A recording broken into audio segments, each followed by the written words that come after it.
Alors on considère trop souvent la forêt comme étant simplement du végétal.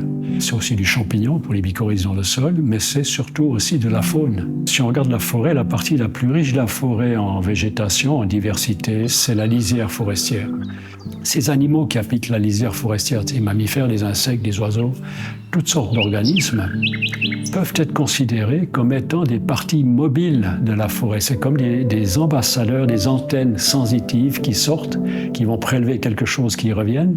C'est les oiseaux migrateurs qui vont sur d'autres continents et ils reviennent toujours au même endroit.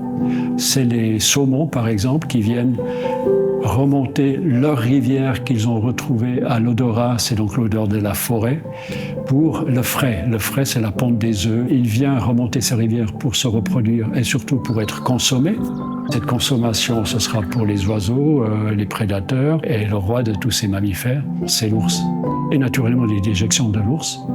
C'est une tranchée de 500 mètres de chaque côté du torrent, de la rivière à saumon, qui va être enrichie de phosphore et de tous les éléments du saumon. Et là, on voit que la végétation est beaucoup plus puissante, luxuriante, grâce à cet engrais organique.